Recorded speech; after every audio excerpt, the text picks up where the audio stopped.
કે કોઈ અરજી કરવાથી આ લોકો ગરીબોનું એક ઝૂંપડા પાડવા માટે પોતાની તમામ શક્તિ અને તમારી મશીનરી લગાવી અને એક ગરીબ પરિવારને, આ હિન્દુ પરિવાર છે, ગરીબ પરિવાર છે, અભણ પરિવાર છે, એના માટે એટલું અત્યાચાર કરવાનું કોઈ કારણ અહીંયા દર્શાવતું નથી કે કોઈ બીજું કોઈ સરકારી તંત્રનું અહીં કંઈ આવવાનું ન હોવા છતાં આ 3 મકાનને ટાર્ગેટ કરી અને શા માટે પાડ્યું છે એ વ્યક્તિઓને શું આમાં સ્વાર્થ હતો? એક જ સ્વાર્થ આમાં છે, ડેવલપ કરી અને કરોડોના ભાવ આ જમીન વેચી નથી, ગરીબોને ધક્કા મારી નથી, ભાઈને કાઢ્યું. એટલે સીએમ પોર્ટલમાં અરજી કરેલી છે અને એના લીધે જ આ પ્લોટ એની અત્યારે પડાવેલો છે, જેથી કરીને એને પાછળના ભાગમાં ટાઇટલ ક્લિયર પ્લોટ આવે છે તો એને મોરો ખાલી કરાવવા માટે થઈ અને આ ગરીબ માણસોના મકાન એને પડાવેલા છે. કારણ એ છે કે 80-85 વર્ષના જે માજી છે એમની ટીંગાટોળી કરી અને જે ગેરવર્તન કરવામાં આવ્યું છે ને જામનગર કોર્પોરેશન દ્વારા, એમનો સખત આહિર સમાજ વિરોધ કરે છે અને સોશિયલ મીડિયામાં આ મુદ્દો ફૂલ ચઈગો છે. તો સુરત, ભાવનગર, અમરેલી આ સાઈડ આપણા સમાજના બધા ભાઈઓને એક નમ્ર વિનંતી કરવા માંગુ છું કે તમે શાંતિ જાળવજો, તમારી લાગણી સાચી છે. પછી આખા ગુજરાતની આહિર સેના ઝીલે ઝીલે આ બાબતે આવેદનપત્ર આપશે અને આ જગ્યા ઉપર કોઈ સરકારી હોસ્પિટલ નથી બનવાની કે નથી કોઈ સરકારી બીજું કોઈ કામકાજ બનવાનું. આ જગ્યા માત્ર ને માત્ર એટલા માટે આ ગરીબ પરિવારને ખાલી કરવા આવી છે કે જાણીતા નામચીન બિલ્ડર જમણભાઈ ફળદુ એમણે આ પાછળની જગ્યા લીધેલી છે. એટલે શાંતિલાલ એક જ વ્યક્તિ એવી છે કે એમણે 2 જગ્યા વેચી છે.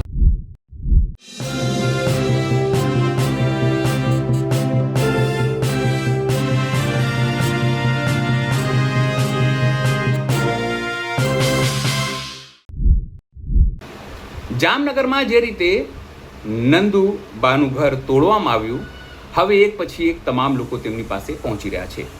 આમ તો વિપક્ષના નેતાઓ તેમને ત્યાં પહોંચીને સાંત્વના આપી રહ્યા છે, તો હવે આહિર સેનાના જે લોકો છે તે પણ ત્યાં પહોંચી રહ્યા છે. તે તમામ લોકો હવે અવાજ ઉઠાવી રહ્યા છે કે આ ઘર તૂટ્યું એમાં નંદુબા અને તેમના પરિવારનું શું ભૂલ હતી.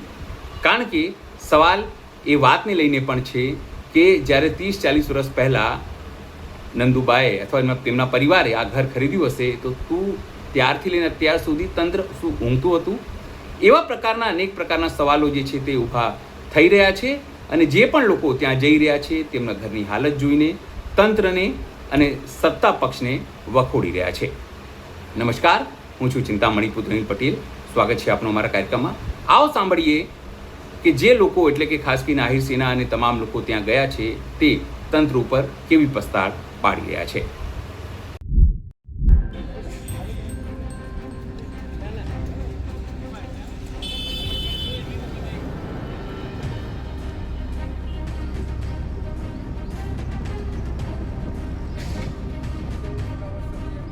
હું નાથાભાઈ માડમ, આહિર સેના જામનગર મેમ્બર.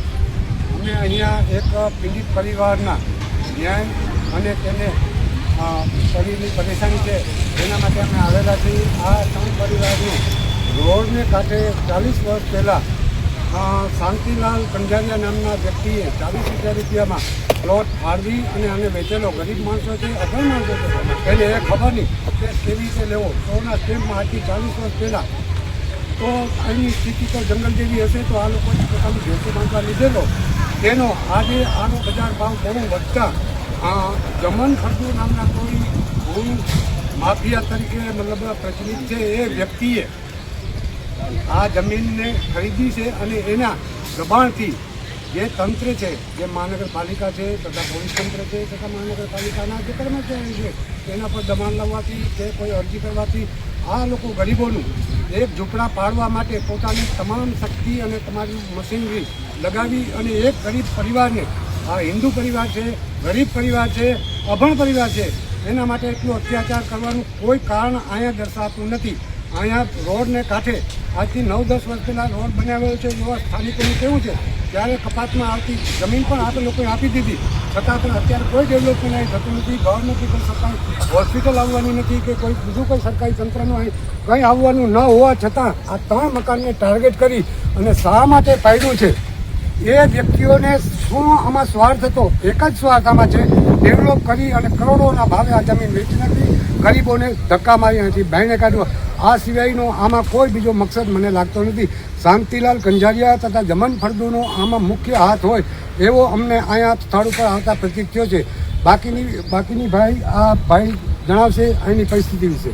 આ ઘણા 40 વર્ષ પહેલાં આપણે શાંતિભાઈ માવજીભાઈ કણજારિયાએ આ નારાયણ બાપાને આ પ્લોટ વેચેલો છે. તો હવે અત્યારે શાંતિભાઈએ આ પ્લોટ ખાલી કરાવવા માટે તેને ઓનલાઈન અરજી કરેલી હતી, એટલે સીએમ પોર્ટલમાં અરજી કરેલી છે અને એના લીધે જ આ પ્લોટ એની અત્યારે પડાવેલો છે, જેથી કરીને એને પાછળના ભાગમાં ટાઇટલ ક્લિયર પ્લોટ આવે છે. તો એને મોરો ખાલી કરાવવા માટે થઈ અને આ ગરીબ માણસોના મકાન એને પડાવેલા છે. બાકીની 2 શબ્દ રામભાઈ ગોજિયા કહેશે. જય હિન્દ, જય દ્વારકાધીશ. આહિર સેના core committee member Rambhai Gojiya Ahir. હવે જે આ પરિસ્થિતિ અમે અહીંયા આવીને જોઈને સ્થાનિકોની અમે વાત સાંભળી, એટલે જરા પેલો રોડ બાજુ લઈ લ્યો. આ રોડ છે ને 6-7 વર્ષ પહેલા બની ગયો છે. ત્યારે આ લોકોએ 4 થી 5 મકાન એમના હતા, એ મકાન પણ ડેમોલેશનમાં આપી દીધા હતા સરકારને પ્રેમથી. અને 6 વર્ષો પહેલા જે શાંતિલાલ નામની વ્યક્તિ છે એ કાયદેસર આપણે કહેવા માંગીએ તો એ ભૂમાફિયા જ કહેવાય.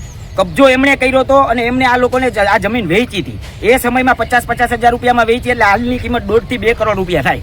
હવે એ પછી આ જમનભાઈ ફળદુએ પાછળની જે જગ્યા લીધી છે, એટલે એ જગ્યાના ભાવ 3-4 ગણા 5 ગણા વધે, એના માટે થઈને ગરીબ લોકોનું આ મકાનો પાડવામાં આવ્યા છે.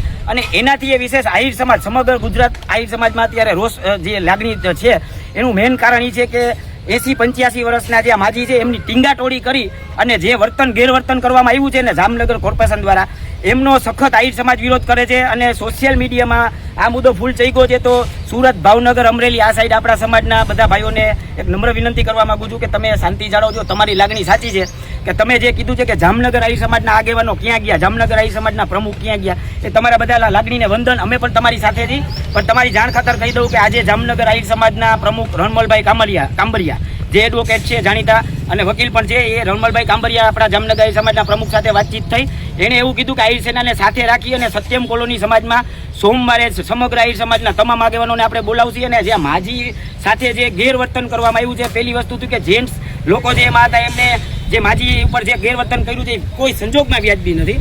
એટલે અને બીજું કે મુરુભાઈ બેરાના સન જે હર્ષદભાઈ છે, એમનો પણ ફોન આવ્યો, એમને પણ મારી સાથે વાતચીત કરી કે માજી સાથે જે ગેરવર્તન કર્યું છે એમાં જે જગ્યાએ જરૂર પડે ત્યાં મુરુભાઈ બેરા, એમના સન અને આહિર સમાજના આગેવાનો સાથે છે. એટલે સોમવારે સાધના કોલોની આજુબાજુમાં જેટલા આપણા આહિર સમાજના રહે છે ભાઈઓ, વાડીલો, બહેનો, બધાને અમે નમ્ર વિનંતી કરી છે કે સોમવારે કદાચ આ મિટિંગનું આયોજન થશે. અને અત્યારે અમે જામનગર આહિર સેનાવાળા અહીંયા આવ્યા છીએ. આખા ગુજરાતની આહિર સેના જિલ્લે આ બાબતે આવેદનપત્ર આપશે. અને આ જગ્યા ઉપર કોઈ સરકારી હોસ્પિટલ નથી બનવાની કે નથી કોઈ સરકારી બીજું કોઈ કામકાજ બન. આ જગ્યા માત્ર ને માત્ર એટલા માટે આ ગરીબ પરિવારને ખાલી કરવામાં આવી છે કે જાણીતા નામચીન બિલ્ડર જમનભાઈ ફળદુ એમણે આ પાછળની જગ્યા લીધેલી છે. એટલે શાંતિલાલ એક જ વ્યક્તિ એવી છે કે એમણે 2 જગ્યા વેચી છે. આ જગ્યા સરકારી ખરાબો હતો એવું કહે છે તંત્ર અત્યારનું. તો સરકારી ખરાબો હતો તો શાંતિલાલ આને વેચી ત્યારે તંત્ર ક્યાં ગયું હતું? તો સરકારી ખરાબો એને વેચ્યો તો આહિર સેના ગુજરાત તેમજ આહિર સેના એવી માંગ કરે છે કે શાંતિલાલ જે છે એ કાયદેસરનો ભૂમાફિયા વ્યક્તિ છે, એને સરકારી ખરાબામાં કબજો કર્યો હતો. અને એ કબજો કરીને પછી આ લોકોને પૈસા 50-50 હજાર લઈને જે તે સમયે 20-25 વર્ષ પહેલા વેચી હતી. તો એમના પર કાયદેસરની કાર્યવાહી થાય, એમને જેલ હવાલે કરે એવી સમગ્ર આહિર સમાજની માંગ છે. અને સમગ્ર ગુજરાતના દરેક જિલ્લામાં આહિર સમાજ આ બાબતે આગળ આવશે.